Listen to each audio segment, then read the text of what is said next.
Biography of Chimamanda Ngozi Adichie. Chimamanda Ngozi Adichie, born 1977, a Nigerian novelist and essayist. She was born in Enugu, Nigeria, and grew up on the University of Nigeria campus at Nsukka, where her father taught and her mother became the first female registrar. Adichie initially studied medicine, but at 19 she moved to the United States to pursue writing. She graduated summa cum laude from Eastern Connecticut State University and later earned postgraduate degrees from Johns Hopkins and Yale. Adichie's literary debut, Purple Hibiscus 2003, won the Commonwealth Writers' Prize Africa region and drew critical praise. Her second novel, Half of a Yellow Sun 2006, about the Biafran War, won the prestigious Orange Prize for Fiction. Her third novel, Americanah 2013, won the U.S. National Book Critics Circle Award and was named a New York Times Top 10 Book of 2013.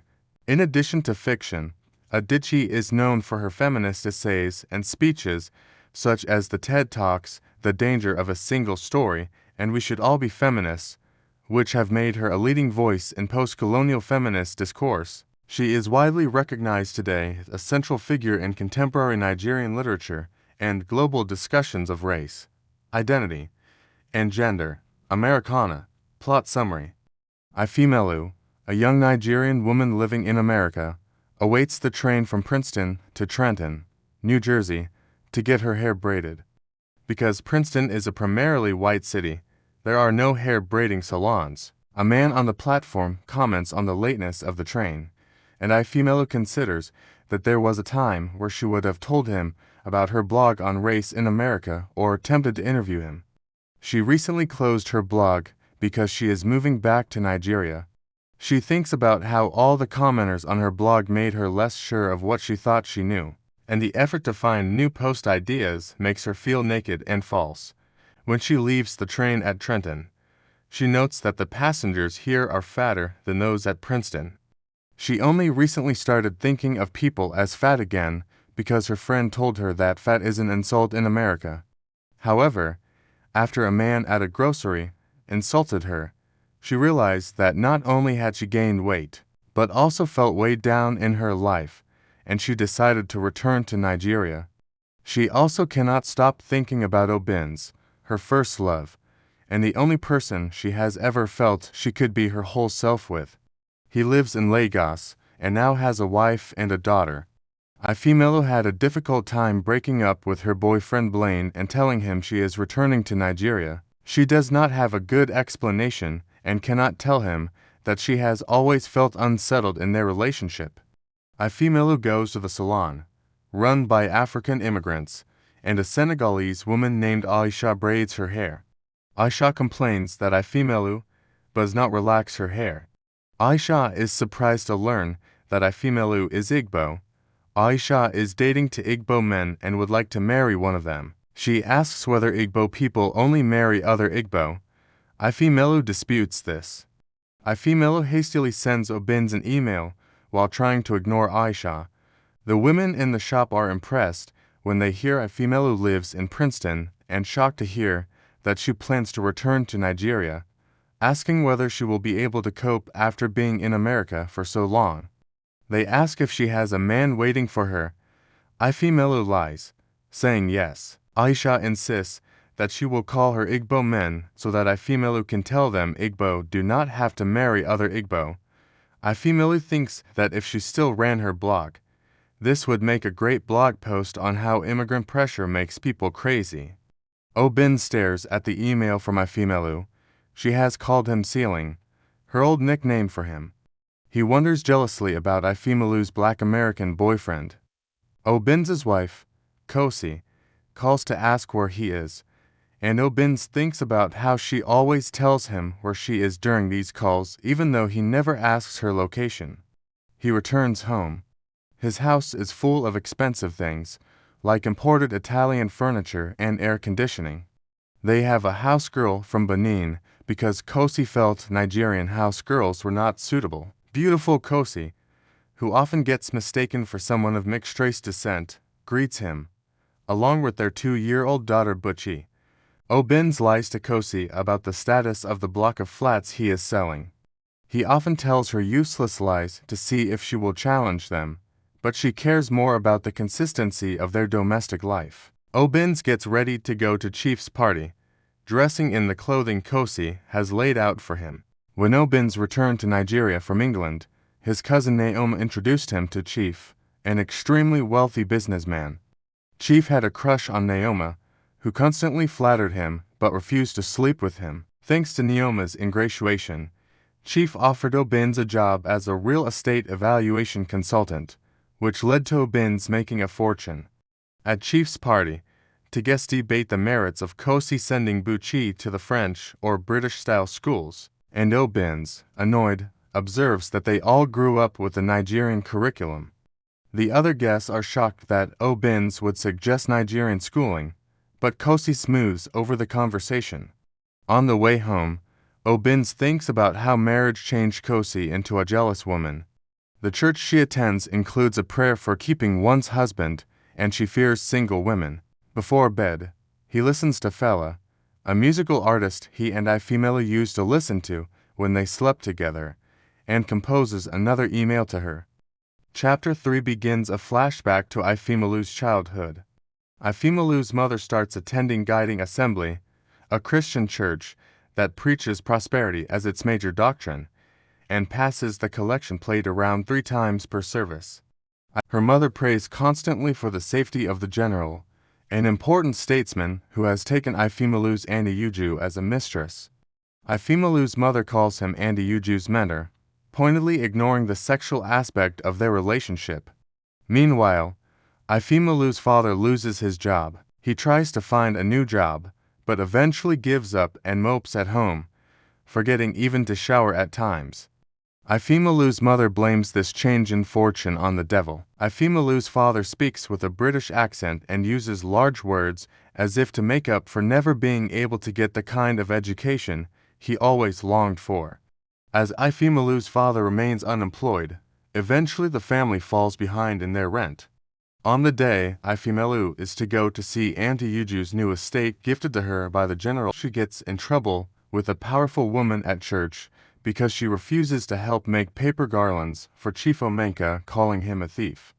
The churchwoman accuses Ifemelu of being unwilling to do God's work. Ifemelu believes that both this woman and her mother use religion as a way of not seeing things as they really are. After Ifemelu's father reminds Ifemelu that her tendency to go against authority has sullied her school record, Ifemelu's mother demands that Auntie Uju tell Ifemelu to behave. Auntie Uju has long acted as a big sister in Ifemelu's life, giving her sensible advice as she navigated puberty. After the incident at church, Auntie Uju again offers Ifemelu sisterly advice, reminding her that she does not always have to say her every thought. When Obinze joins Ifemelu's secondary school, rumors abound that he moved there because his mother fought with another professor at the university in Nsukka. This makes him instantly popular. Everyone expects him to go out with Ifemelu's friend, Ginika. Ginika is sweet and always gets voted the prettiest girl in their class, but she claims it is only because she is half-caste and has a white mother. Kaode, the coolest boy in school, promises to introduce Obinze to Ginika at his upcoming party. At the party, Obinze has a difficult time speaking to Ginika. Ifemelu blurts out a rude question about him wearing a jacket in the heat, which amuses him. Obinze and Ifemelu end up dancing and talking the whole night. Obinze tells her that he's admired her from afar because he saw her carrying a novel. He also liked that she had a reputation for being argumentative. Ifemelu points out that he's supposed to be after Ginika, and he replies, "I'm chasing you." Ifemelu appreciates his honesty and the way he makes her feel like herself. They kiss. From that moment on, they are an inseparable couple. Ginika's family immigrates to America, which goes smoothly because Ginika already has an American passport. The other students think having an American passport is cool. Ifemelu feels out of place because her poorer family doesn't have access to these foreign dreams. She worries that one day Obinze will tire of her bluntness and realize that a girl like Ginika, with access to America, is better suited to him. Obinze's mother invites Ifemelu to lunch at their home.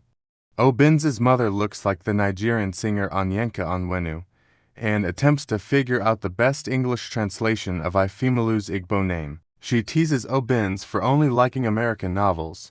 Obinze insists that America is the future.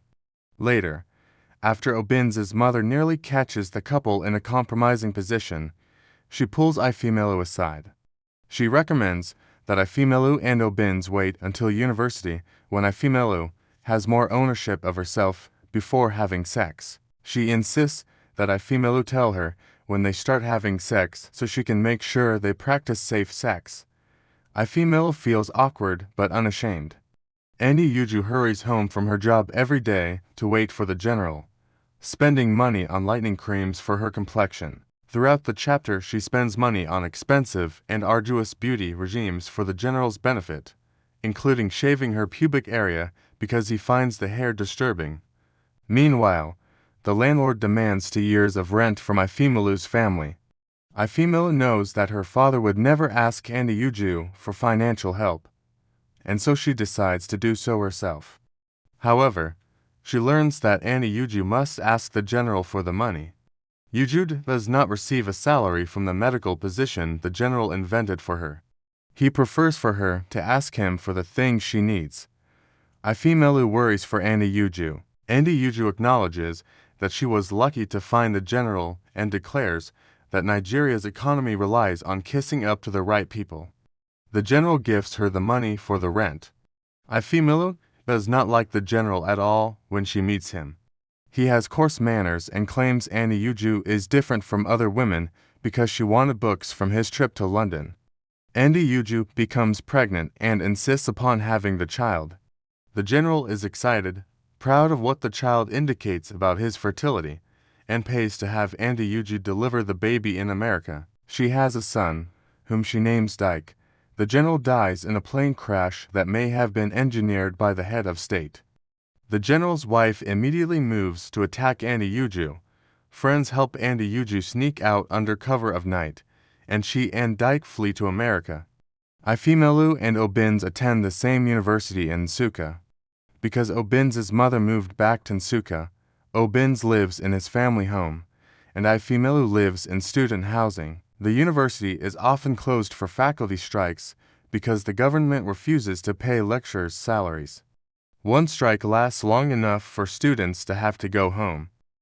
During an intense make-out session in Nsukka, Obinze suggests they finally have sex. Ifemelu worries about getting pregnant, but Obinze says that if she does get pregnant, they'll start their family. A week later, Ifemelu gets a stomachache and panics. She tells Obinze and calls Andi Uju. Obinze's mother takes Ifemelu to a doctor, who diagnoses her with appendicitis. Obinze's mother allows for Ifemelu to recuperate from surgery at their house. She later confronts Ifemelu and Obinze and instructs them to use condoms. She warns Ifemelu that she cannot trust any boy to be in charge of his own protection and tells her to purchase her own condoms. Obinze sulks off. The university lecturers now strike so often that many students leave to study abroad. Andi Uju suggests that Ifemelu come study in America and help babysit Dyke. Obinze encourages her, and his knowledge about America leads her to defer to his judgment. Ginika helps Ifemelu apply to schools. Ifemelu begins to imagine a future for herself like she's seen on American television. Ifemelu is accepted to several colleges and gets her visa on the first try. As she prepares to leave, she lets her friends come over and take what they want from her wardrobe, a bittersweet rite of passage for any friend who leaves Nigeria. Right before she leaves, Obinze's mother tells Ifemelu and Obinze to make a plan to reunite when they can. There is a heat wave when Ifemelu reaches America. The heat, along with the poverty of Andi Uju's Brooklyn neighborhood, shocks her. It is nothing like the America Ifemelu imagined from television. Andi Uju asks Ifemelu to move in and spend the summer babysitting Dyke and then find a job when she goes to Philadelphia for university. Because Ifemelu needs tuition money and her student visa, does not allow her to work. Andy asks her friend Ngozi to lend Ifemelu her social security card. Ifemelu will have to pretend to be Ngozi. Andy has grown tired and prickly over time. She uses a different accent when speaking to white Americans, allows them to mispronounce her name, and acts apologetic toward them. She will not allow Ifemelu to speak Igbo to Dyke, warning that it will confuse him. Working 3 jobs while caring for Dyke has caused Andy to fail her medical licensing exam. Ifemelu thought Andy American life was better than this because she never mentioned these issues in her phone calls. Ifemelu spends her summer in Brooklyn believing that she will discover the real America at university. She bonds with a neighboring Grenadian couple, Jane and Marlon, whose children play with Dyke. Jane says they want to move to the suburbs because they are worried their children will start acting like Black Americans. Ifemelu doesn't understand what this means. Television commercials fascinate Ifemelu because they depict the shiny and clean America she longs to know. The news frightens her because of all the crime being reported. Andy reassures Ifemelu that America only appears more dangerous because Nigerian television does not report crime. Andy starts dating a Nigerian immigrant named Bartholomew. Bartholomew affects American pronunciations and barely pays attention to Dyke. Andy smiles demurely at him and cooks him Nigerian food. Watching television, he claims that women in Nigeria would never wear skirts as short as the women in America. Ifemelu corrects him, and he gives her a dismissive look. Bartholomew writes comments frequently on the Nigerian Village website complaining about how Nigerian women go wild in America, and accuse women who disagree with him of being brainwashed by the West. Ifemelu tells Andy that Bartholomew uses bleaching creams, and in Nigeria a man like him wouldn't dare speak to her. Andy counters that they are no longer in Nigeria and she wants Dyke to have a sibling. Andy finally passes her medical licensing exam. She plans to relax her hair because braids are considered unprofessional in America. Ifemelu feels that Andy has lost part of herself. Obinze, in his letters, suggests that Andy self-effacement may be the gratitude of immigrant insecurity. When Ifemelu leaves for Philadelphia, she stares at Ngozi's driver's license and social security card. She looks nothing like her, but Andy insists that to white Americans, all Black people look alike. Ginika greets Ifemelu at the bus terminal. Ginika offers advice about being American and invites Ifemelu to a party with her friends. At the party, Ifemelu wonders how all the girls know what to laugh at and understand all the cultural cues. Ifemelu panics about spending money and even refuses to buy a winter coat.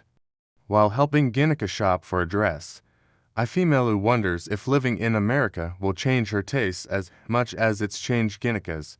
The cashier asks Ginika which salesgirl helped her, but Ginika cannot remember her name. Although the salesgirls should be easy to distinguish between because one is Black and one is white, the cashier asks about hair color, which does not help because both women have dark hair. Ginika explains that in America, people pretend not to notice race. Ifemelu moves into an apartment with other students. One of them, Elena, has a dog. Elena asks why Ifemelu won't pet her dog, and Ifemelu explains that she doesn't like dogs. Elena wants to know if it's cultural, and is surprised to learn that it's just a personal preference. Ifemelu finds it odd that her roommates do not ask if someone has the money to go out before going out for food. Although she tries to socialize with her housemates, Ifemelu reels from the culture shock. Ifemelu applies for jobs with no success and blames herself. She has little money for groceries and cannot pay for school. When she receives junk mail, she actually feels happy because her name on the address makes her feel seen. After Christina Tomas, the receptionist at the registrar's office, speaks to Ifemelu as if she doesn't know English, Ifemelu practices an American accent. Obinze suggests she read American books. Ifemelu reads James Baldwin, whose work teaches her about what she calls America's tribalisms, race, ideology, and religion. She adopts American speech patterns and habits. When discussing the film Roots in class, a Kenyan student, Wambui, asks why the N-word was censored and argues that censoring it erases history. The Black American students in the class disagree. One black student expresses her anger at Wambui by mentioning that Africans sold the ancestors of Black Americans into slavery. Wambui invites Ifemelu to a meeting of the African Students Association ASA. At the ASA meeting, students mock the questions Americans ask them, while also mocking Africa themselves. They distinguish between American African students, who either immigrate to America young or have immigrant parents, and African American students, who are Black Americans. Andy Uju moves to Massachusetts to marry Bartholomew. Ifemelu is shocked. Ifemelu interviews with a tennis coach to be his personal assistant. He tells her that there are two positions, one for an office role and one for a relaxation role, and that the office position has been filled. Uncomfortable, Ifemelu asks if she can think about it. Ginika's colleague Kimberly needs a babysitter. She would even pay Ifemelu under the table so she wouldn't have to use a fake name. Ifemelu interviews with Kimberly and Kimberly's sister, Laura. Kimberly compliments Ifemelu's name, adding that foreign cultures have wonderful names. Ifemelu realizes that Kimberly believes only people of color have cultures. The house is decorated with art from minority cultures.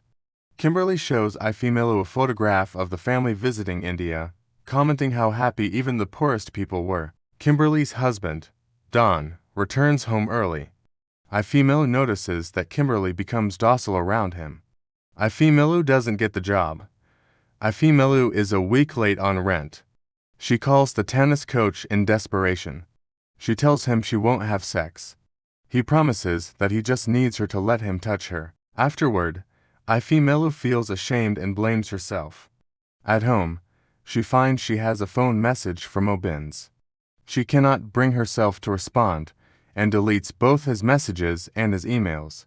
She grows listless, skips her classes, and stops calling her parents and Andy Uju. Ginika gets in touch with Ifemelu through one of her roommates.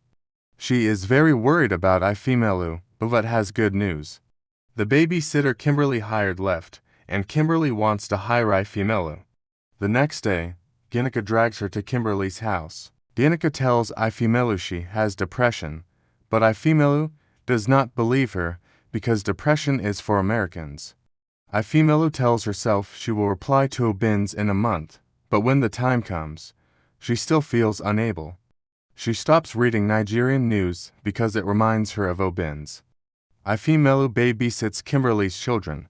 Kimberly's daughter Morgan behaves for Ifemelu, which is surprising because Morgan's surliness drives Don to distraction.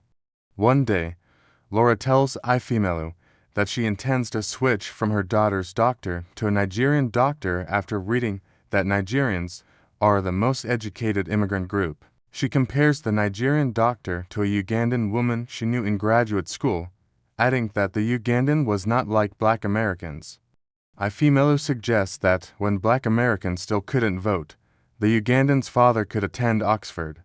Laura is offended, and Ifemelu apologizes. At a party Kimberly and Don throw, guests eagerly regale Ifemelu with stories of the charity work they do in Africa. Their constant talk of charity makes Ifemelu wish she could be amongst the givers instead of the assumed receivers.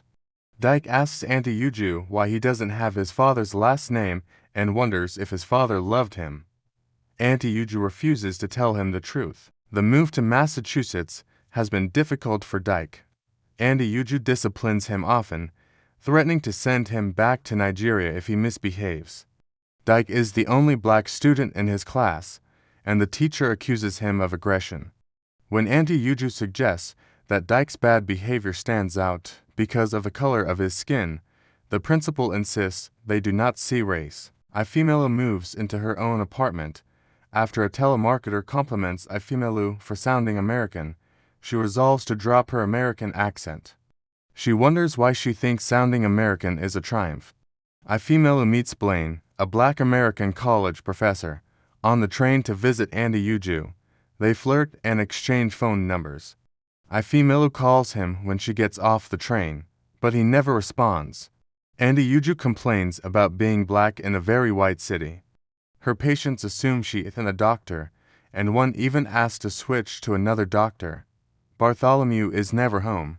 Adichie won't leave him because she wants another child. Dyke has grown reserved. He tells Ifemelu that a camp counselor gave the other children sunscreen and said he didn't need any. He tells Ifemelu he wants to be regular. The chapter ends with a blog post Ifemelu later writes detailing the four tribalisms of America: class, ideology, region, and race. She explains that white Anglo-Saxon Protestants, WASPs, are always on top of the racial hierarchy, and black people are always at the bottom. Everyone else's position fluctuates. Back in the salon, the braiders ask a South African customer why she has no accent. She explains she's been in America for a long time. Aisha asks Ifemelu why she has an accent, but Ifemelu ignores her. She worries she's made a mistake in going back to Nigeria. A white woman named Kelsey arrives and asks if they can braid her hair. Kelsey makes assumptions about the shop owner's gratitude for American opportunities and asks if women can vote in her country. Kelsey disparages Nigerian author Chinua Achebe's novel Things Fall Apart for not teaching her the reality of modern Africa, and instead praises a book called A Bend in the River for being an honest book about Africa. Ifemelu objects that A Bend in the River is more about longing for Europe than it is about Africa, which makes Kelsey uncomfortable. Kelsey is surprised to learn African braiding involves hair extensions. Ifemelu thinks of Kurt, her first American boyfriend. Kurt is Kimberly's cousin who lives in Baltimore. He tells everyone he fell in love with Ifemelu at first laugh, but Ifemelu did not want to date a white man. Ifemelu did not actually notice his interest at first. When Kurt asks Ifemelu on a date, she is in awe by how smitten he is with her. After they kiss, he says they have to tell Kimberly that they're dating. Ifemelu is surprised that this means they're dating, but agrees. He tells her that she is the first black woman he has ever dated. She never tells him about Obinze because she doesn't want to call him her ex. Kurt is upbeat and optimistic in a way that seems distinctly American to Ifemelu. Ifemelu meets Kurt's mother, who informs her that even though their family is Republican, they supported civil rights. Ifemelu believes that she tolerates her son bringing home women of different ethnicities, but assumes he will marry a white woman. Dating Kurt gives Ifemelu the money to live comfortably, boosting her grades and health. Kurt asks her to leave her babysitting job, but she refuses. She does not tell her parents about Kurt. As she approaches graduation, Ifemelu realizes that being a communications major with a foreign passport will make finding a job difficult. Kurt gets her an interview for a public relations position at a Baltimore company that will help her get a green card. Ifemelu is grateful but deeply aware that her ace of friends struggle to find work with their student visas. Before the interview, Ifemelu relaxes her hair because braids are not considered a professional style. The relaxer burns her scalp. Horrified, Kurt argues that he likes her hair braided better. The company decides Ifemelu would be a great fit. She wonders if they would have thought the same if she had her natural hair.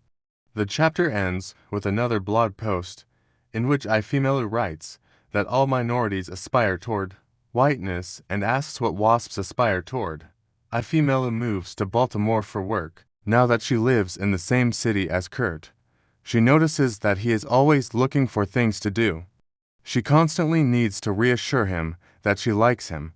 Ifemelu's hair begins to fall out from the chemicals in the relaxer. Wambui encourages her to wear her hair natural, arguing that relaxers are unnatural.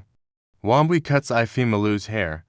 Ifemelu hates it. Kurt thinks Ifemelu's hair is brave. Ifemelu calls in sick to work out of embarrassment. Wambui directs Ifemelu to a website about natural black hair. Ifemelu reaches for Kurt's laptop to look up the site. Kurt panics when he sees her look at his laptop and tells her that the emails mean nothing. Ifemelu realizes he's cheating on her.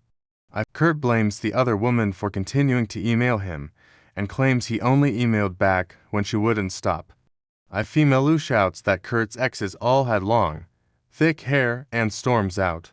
Kurt apologizes with flowers. Ifemelu forgives him because she thinks the other woman only boosted his ego. When Ifemelu returns to work, her coworkers ask if her hair is a political statement. The Natural Hair website gives Ifemelu a community of women with hair like hers and vocabulary to talk about it. She likens talking to the women on the website to giving testimony in church, as they reaffirm each other's beauty. Ifemelu finally loves her hair. The blog post that ends the chapter discusses how Barack Obama's marriage to a dark-skinned black woman allows deeper-skinned black women to see themselves as desirable. Andy Uju asks Ifemelu to talk Dyke into wearing a nice shirt to church. Andy Uju keeps trying to make Dyke tone himself down because he already stands out. Ifemelu tells Dyke he won't see anyone he knows in church, and promises to talk to Auntie Uju about not making him wear the shirt again. Kurt is charming when he meets Auntie Uju. Ifemelu finds Kurt's performative charm exhausting. Auntie Uju is upset about an essay Dyke wrote about not knowing what he is. She blames America's obsession with identity for his confusion and won't talk to him about it. Auntie Uju complains that Bartholomew expects her to make dinner for him and wants to control her salary. He doesn't want to spend money on Dyke, nor does he care about Dyke's school issues. He blames racism for the banks not approving his business loan. Auntie Uju blames Bartholomew for not moving to a city with more opportunities for black people, and the former heads of Nigeria for ruining the country, so she had to come to America. Infuriated by Bartholomew's laziness around the house, Auntie Uju leaves him. The chapter ends with a blog post in which Ifemelu informs other black non-Americans that they are considered black in America. She tells them to acknowledge the black American definition of racism, even if they don't understand why. She explains that above all they must never speak about racism as if they are angry about it. Ifemelu sees K.O.'d at the mall. K.O.'d says Obinze, who is now in England, had asked K.O.'d to find her and tell him what she looks like now. K.O.'d asks what happened between them. Ifemelu gives him the cold shoulder and walks away. She worries what he will tell Obinze after she gets into Kurt's car. She wonders why Obinze is in England when all he used to think about was America. Kurt asks about her mood. When she tells Kurt she ran into a Nigerian friend, Kurt asks if K.O.'d was her ex-boyfriend. Ifemelu says no. Ifemelu writes an email to Obinze, telling him that her silence felt stupid to her, but she could not explain it. Obinze never replies. Kurt tells her that he booked her a massage, and Ifemelu comments on how sweet he is. Kurt angrily retorts that he does not want to be sweet, but that he wants to be the love of her life. The novel shifts to follow Obinze's time as an illegal immigrant in London. Obinze meets with two Angolan men who are arranging an illegal green card marriage for him. They take a down payment on his marriage. When Obinze meets Cleotilde, his bride-to-be, Obinze double-checks that she wants to marry him, assuring her that they'll divorce as soon as he has his papers. She affirms that she's okay with it and needs the money. They decide to meet up separately to get to know each other better.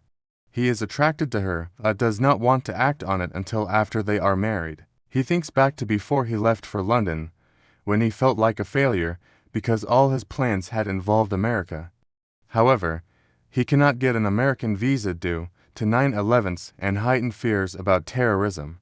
He also has a difficult time finding a job. His mother decides to bring him on a research trip to London. She lists Obinze as her research assistant, giving him a 6-month visa and a chance to move forward in his life. Obinze is shocked that his honest mother would turn to deceit. The next few chapters describe Obinze's early London experiences. His first job in London is cleaning toilets, a humorous cliché. One day, he finds a turd left on the toilet seat, clearly an intentional message for the company. Humiliated, Obinze leaves it untouched and storms off. That night, he gets the email from Ifemelu. He had been hurt and furious when he realized that she had been in touch with other people and not him. Her calm tone, combined with his shame at cleaning toilets, infuriates him, and he deletes the email. Obinze lives with his cousin Nicholas and Nicholas's wife, Ojiugo. In Nsukka, Nicholas and Ojiugo had been rebellious, glamorous college students. In London, they are models of respectability. Nicholas speaks to Ojiugo in the same tone of voice as he does his two children. Ojiugo claims that Nicholas's attitude is because he only recently got his papers and lived in constant fear before that. When Ojiugo talks to fellow mothers, they spend the time comparing their children's test scores. They gossip about a black mother who is surprised another black woman can afford to sign her children up for the youth orchestra. Obinze tells Ojiugo that his mother used to predict that Ojiugo would be a literary critic. Ojiugo explains that all her hopes are centered on her children now. Immigrant, Obinze's college friend, now lives in London with his white wife, Georgina, and seems too busy to help Obinze. Another family friend of Obinze's introduces him to a man named Vincent Obi, who will let Obinze use his national insurance card if Obinze will give him a percentage of his salary. Obinze tries to haggle, but ultimately has no choice. Obinze, using the name Vincent, takes a few jobs. He experiences hostility from white coworkers as well as camaraderie with fellow immigrants who deal with white British people mangling their names. After hurting his knee at one job, his coworkers joke that he is a Negro. He finds a job making deliveries for a warehouse. His cheerful boss, Roy, likes him and gives him good hours. The other warehouse workers all share elaborate, lascivious stories about women, and they assume Obinze is a ladies' man. When Obinze claims that he hasn't been having sex because he has a girlfriend in Nigeria, Roy asks if she put witchcraft on him. One of his fellow drivers, Nigel, offers to sightsee with Obinze after deliveries. Obinze likes Nigel because he splits their tips evenly, unlike the other drivers. He notices that Nigel's opinion of people often depends on how posh their accents are. Once, a Jamaican immigrant woman offers Obinze an extra tip and calls him brother. One day, Nigel asks Obinze what to say to a girl he likes, and is disappointed when Obinze tells him just to be honest with her about his feelings. Obinze tries to avoid reading British newspapers because there are constant articles about needing to crack down on immigration. He keeps trying to find someone to arrange a green card marriage and even loses money to scams. He sits on the train and notices the woman across from him reading a fear-mongering article about asylum seekers. He wonders if the authors of these articles realize that the immigrants come from the countries that Britain created. The woman closes the paper and looks at Obinze. Obinze wonders if she is thinking he is one of the illegal immigrants the paper warned about. Later, as he rides to Essex, which has more immigrants, he feels lonely as he compares the life he planned to live to its reality. One morning, Obinze notices the men at the office avoiding his eyes and panics that he's been discovered as an illegal immigrant. Instead, they are throwing him a birthday party, or, rather, a birthday party for Vincent, whose birthday it is. The camaraderie makes Obinze feel safe. That night, Vincent calls Obinze and demands a raise. Obinze ignores him, believing that Vincent would not be willing to risk losing all the money he gets through Obinze. However, the next day, Roy tells him someone called to report him as an illegal immigrant and asks Obinze to bring in his passport the next day. Years later, when Chief asks Obinze to find a white man to present as his general manager, he offers Nigel the job. The Angolans extort more money out of Obinze. Obinze is running out of money, so he goes to Immigrant. Immigrant tells endless stories about besting the white co-workers who underestimate them and flaunts his expensive clothes.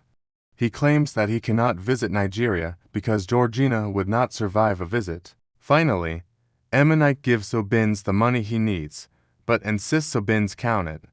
Georgina calls and invites them both to dinner. Immigrant warns Obinze not to tell her about the green card marriage. To Obinze's surprise, Georgina is competent and worldly, not the fragile woman Immigrant portrayed her as, and much older than he is. Emmenik insists on taking Obinze to a fine dining restaurant. At Georgina's insistence, Obinze attends a party at her and Emmenik's house. The party guests discuss Emmenik and Georgina's trip to America. Emmenik claims that Americans are friendly but do not try to pronounce foreign names correctly, while the British are suspicious of friendliness but careful with foreign names. Georgina adds that American nationalism is garish. This leads to a discussion on race in America and how Britain is not as bad. Obinze suggests that this is because the British care more about class, and Emmenik gets annoyed at Obinze for stealing his point. Georgina encourages Emmenik to tell his story of being snubbed by a cab driver. He tells it with humor, but Obinze remembers that when Emmenik told him about the incident, he was furious. A guest comments that it's important that Britain remains a sanctuary for people fleeing war-torn countries. Obinze realizes that they would not understand someone like him, who immigrated because he believed leaving Nigeria was the key to having more choices.